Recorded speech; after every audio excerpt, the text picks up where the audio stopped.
lam yalid wa lam yulad wa lam yakul lahu kufuwan ahad. Malamnya saya ngaji surat Al-Ikhlas, persis pagi harinya saya mendapatkan kuliah teologi di mana dosen saya menyatakan Tuhan itu satu tapi pribadinya tiga. Inilah penyelenggaraan Allah. Sehingga malam harinya ada kekuatan yang mendorong saya untuk kembali ngaji. Allahu Ahad.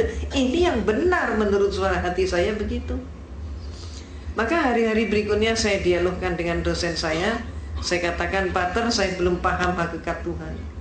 Maka kemudian dosen saya pun bertanya, bagaimana mungkin seorang biarawati tidak paham hakikat Tuhan? Kaget sekali dia. Maka dia pun maju ke papan tulis, menggambar sebuah segitiga sama sisi. AB sama dengan BC sama dengan CA. Saya ditanya, segitiga ini berapa? 1. Sisinya berapa? 3. Itulah Tuhan itu satu tapi pribadinya 3, kata dosen saya. Maka kemudian saya pun mengatakan, kalau demikian Pater, suatu saat nanti kalau dunia sudah semakin maju, ipteknya pun semakin berkembang, Tuhan itu kalau cuma 3 pribadi tidak akan mampu untuk mengurus dunia. Paling setidak-tidaknya harus mendapatkan penambahan menjadi 4 pribadi. Jawab dosen saya, tidak bisa. Saya jawab, bisa saja. Maka saya pun maju ke papan tulis, menggambar segi 4 sama sisi. Kalau dosen saya menyatakan Tuhan itu pribadinya 3 dengan menggambar segitiga, maka saya gambar segi 4 sama sisi, sah-sah saja kalau saya katakan Tuhan itu pribadinya 4. Apa kata dosen saya? Tidak boleh. Kalau tadi tidak bisa, sekarang menjadi tidak boleh. Maka kemudian saya tanya, kenapa?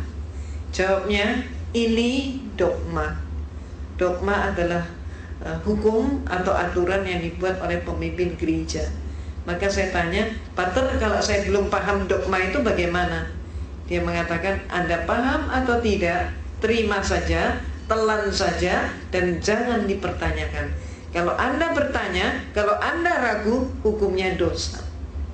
Walaupun saya sudah dijawab seperti itu, tapi malam hari ada keinginan yang demikian kuat untuk kembali mengkaji Al-Quran.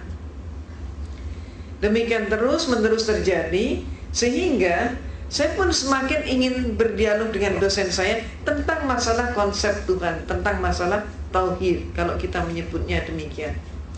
Maka antara lain saya pernah bertanya, Pater, yang buat meja ini siapa? Saya pernah bertanya begitu. Maka kemudian dosen saya nampak dia menangkap ada sesuatu yang lain di balik pertanyaan saya.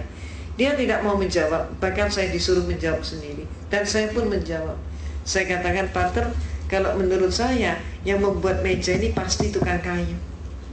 Lalu kenapa? Pasti tanya lagi dia. Saya jawab, kalau menurut saya meja ini walaupun dibuatnya setahun yang lalu, sampai 100 tahun kemudian meja ini tetap meja, tidak berubah menjadi tukang kayu, dan tidak ada satu pun meja yang mampu mengubah dirinya menjadi tukang kayu. Tukang kayu tidak boleh dipersamakan dengan meja. Maka dia pun bertanya, apa maksud Anda?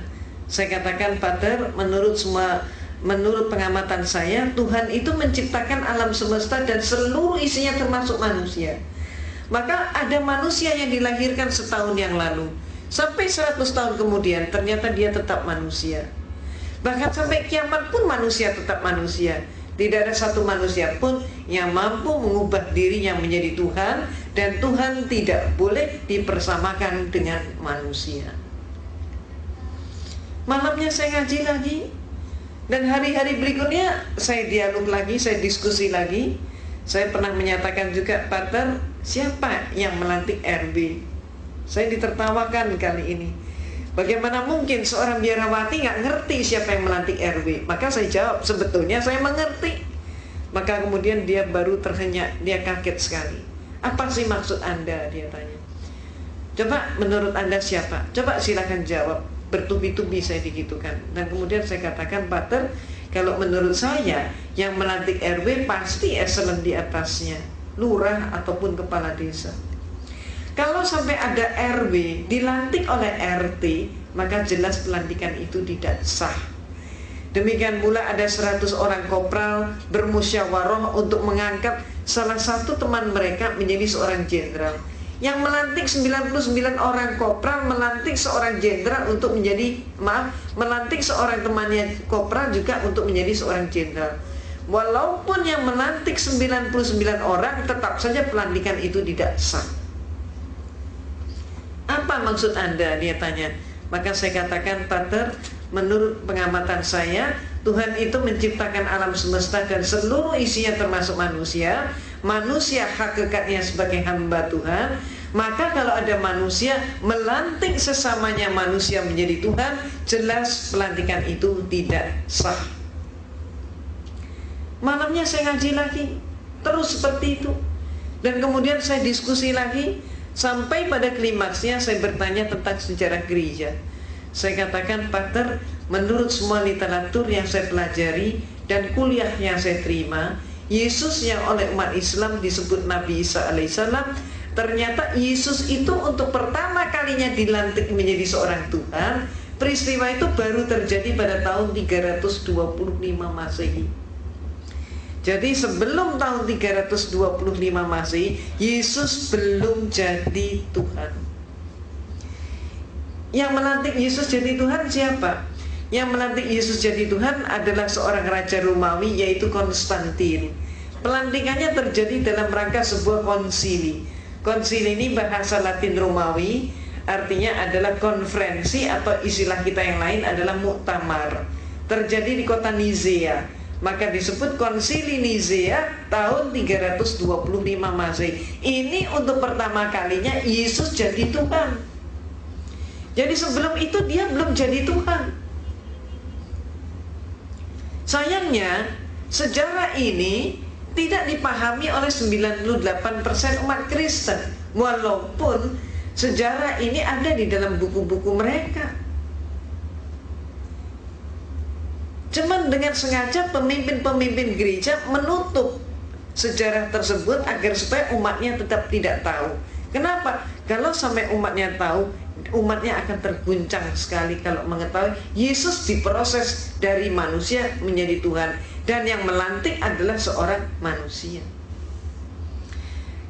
Maaf, keadaan yang terjadi di tanah air kita, Kristennya sendiri juga nggak ngerti konsep ketuhanan Yesus, tidak tahu sejarahnya. Mereka kemudian menyerang kita umat Islam dengan program kristenisasi dan pemurtadan, sedangkan kita umat Islam juga sayangnya nggak tahu sejarah itu. Itu sebabnya apa yang saya informasikan ini termasuk menjadi bekal dakwah kita. Kalau ada serangan, katakanlah yang hak itu hak, yang batil itu batil. Sejarah ini perlu diungkap. Nah, Ibu dan Bapak yang dirahmati oleh Allah, maaf saya berbicaranya terlalu cepat nggak? Nggak apa-apa ya, karena kan berburu dengan, maaf, berburu membuat efisien waktu. Kok malah ditaruh di atas meja?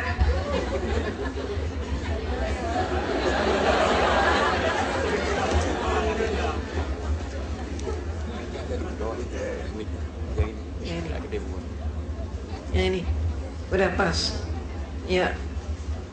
Nah, Ibu dan Bapak yang dirahmati oleh Allah,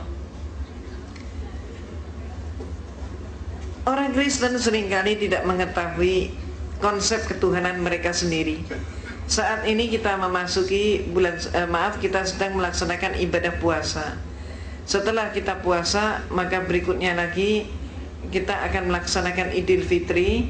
Dan kemudian sebaliknya umat Kristen akan melaksanakan, setelah kita puasa selesai Idul Fitri, mereka Natalan. Nah, Natalan ini sekarang disebut oleh mereka, sudah mulai populer, mereka menyebut dengan istilah bukan Natal lagi, tapi istilahnya adalah Maulid Nabi Isa alaihissalam. Itu yang mereka lakukan. Bahkan ketika kita umat Islam melaksanakan Idul Fitri, nanti silakan Bapak dan Ibu rasakan sendiri. Gereja di seluruh Indonesia sekarang pun sudah memberikan instruksi kepada umatnya untuk mengucapkan selamat Idul Fitri kepada umat Islam. Jadi nanti Bapak dan Ibu jangan kaget kalau ada teman atau tetangga-tetangga yang berduyun-duyun mengucapkan selamat Idul Fitri. Itu sudah merupakan instruksi gereja. Kenapa gereja memberikan instruksi seperti itu?